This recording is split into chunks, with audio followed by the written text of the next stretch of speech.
कसा येतोय आवाज? मस्त ना? नमस्कार. अस्सल हाताची चव या मराठी यूट्यूब चॅनलमध्ये तुम्हा सर्वांचे स्वागत आहे. तर आजच्या व्हिडिओमध्ये आपण बघणार आहोत मिनी साबुदाणा वडा, उपवासासाठी स्पेशल. चला तर मग रेसिपीला सुरुवात करूया. इथे मी 1 वाटी साबुदाणा स्वच्छ धुवून भिजवत घातला आहे. साधारण 1 तास भिजवलेला आहे मी हा साबुदाणा. 1 तासाच्या वर नाही भिजवला. तुम्ही हवं तर रात्रीला भिजवून ठेवू शकता, पण 1 तासही भिजवला तरी साबुदाण्याचे वडे मस्त खमंग आणि कुरकुरीत होतात. आता हे आपल्याला 1 तास असा झाकून ठेवायचा आहे. कधी-कधी आपण रात्रीला साबुदाणा भिजवायला विसरून जातो, तेव्हा हा झटपट 1 तासात भिजून होणाऱ्या साबुदाण्यात मिनी वडा तुम्ही नक्की बनवू शकता. आता 1 तासानंतर बघू शकता हा साबुदाणा आपला चांगला मुरलेला आहे. आपल्याला असा एकदमही नरम नको आहे, थोडासा असा राहिलेला चांगला, म्हणजे आपले साबुदाणे वडे असे एकदम कुरकुरीत होतात. तरी हा साबुदाणा 1 तासात बराचसा मुरलेला आहे. चला तर आता लगेचच याचे आपण वडे करायला घेऊया. एका मोठ्या बाउलमध्ये आपण भिजवलेला साबुदाणा घ्यायचा आहे. याचे पूर्ण पाणी निथळून काढायचे आहे, म्हणजे हे आपल्याला जास्त पातळसर नाही तर थोडेसं घट्टसर बॅटर करायचं आहे. आता यामध्ये 2 उकडलेले आलू घ्यायचे आहे. त्याचे साल काढून असे यामध्ये मिक्स करून घ्यायचे आहे. 1 चम्मच जिरे, तुम्ही जर उपवासाला जिरे खात असाल तर 1 चम्मच जिरे घालू शकता. थोडेसे सेंदे व मीठ जे आपण उपवासासाठी वापरतो ते. बारीक चिरलेली हिरवी मिरची चिरलेली घाला किंवा तुम्ही ठेचा करून घाला. आता हे सर्व जिन्नस एकत्र करून घ्यायचे, म्हणजे आपले जे आलू आहेत उकडलेले ते असे चांगले मॅश करून घ्यायचे आहेत. आपल्याला एकदम मऊसर असा बॅटर नाही करायचा आहे. थोडासा साबुदाणा तसाच कचर राहिला पाहिजे, म्हणजे आपले साबुदाणे वडे असे कुरकुरीत होतात.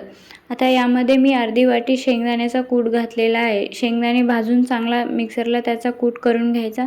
जास्त कूटही बारीक नाही करायचा, थोडासा जाडसरच असा करायचा आहे. हे चांगलं मिक्स करून असा याचा घट्टसर गोळा बांधून घ्यायचा आहे. तुम्ही जर उपवासासाठी कोथिंबीर खात असाल तर तुम्ही यामध्ये कोथिंबीरही घालू शकता. वेगवेगळ्या भागात वेगवेगळे प्रकार म्हणजे खातात माणसे, तर तुम्हाला जर कोथिंबीर चालत असेल तर तुम्ही कोथिंबीरही घालू शकता. आता असा बॅटर झाला पाहिजे, म्हणजे आपले असे छोटे छोटे वडे बांधता आले पाहिजेत. बघू शकता या प्रकारे. आता मी थोडे घेऊन सर्व वडे तयार करून घेणार आहे, म्हणजे एकदाच वडे करून घेतले की तळायला सोपे जातात. तुम्हाला जर हातावर होत नसतील तर तुम्ही एखाद्या पॉलिथिनला तूप किंवा तेल लावूनही करू शकता, पण अशा हातावरही होतात. हातालाही तेल किंवा तूप लावून करू शकता. या प्रकारे आता मी सर्व वडे तयार करून घेणार आहे. मित्रांनो, वडे जर एकदम खमंग आणि कुरकुरीत पाहिजे असतील तर साबुदाणा जास्त मुरलेला नको आहे, थोडासा कच्चासरीत असलेला बरा असतो, म्हणजे साबुदाण्याचे वडे एकदम खमंग कुरकुरीत होतात. आता सगळं वडे तयार करून झालेले आहेत. तर इथे कढईमध्ये तेल गरम करून घेतलेलं आहे. आता त्यामध्ये आपण तळून घेणार आहोत. मित्रांनो, तुम्ही जे उपवासासाठी तेल किंवा तूप वापरता तेच तुम्ही वापरा. कोणी शेंगदाण्याचं तेल वापरते तर कोणी वनस्पती तूप वापरते किंवा तूप वापरते. तुम्ही जे वापरत असाल तेच तुम्ही उपवासासाठी वापरा. आता आलटी-पलटी करून हे वडे चांगले खरपूस तळून घ्यायचे आहेत. गॅसची फ्लेम ही मंदच ठेवा, जास्त हाय करून घेऊ नका, म्हणजे जास्त हाय फ्लेमवर हे वडे करपतात किंवा कडसर असे लागतात. त्यामुळे मंद आचेवर छान खरपूस तळू द्या, स्वादही छान येतो. मित्रांनो, उपवासासाठीच नाही तर तुम्ही असेही स्नॅक्स म्हणून ही रेसिपी नक्की ट्राय करू शकता. पावसाळ्याच्या दिवसात संध्याकाळच्या चहासोबत गरमागरम काहीतरी खायला पाहिजे तर तुम्ही ही रेसिपी एकदा नक्की ट्राय करू शकता. खमंग गरमागरम असे हे वडे तयार होतात.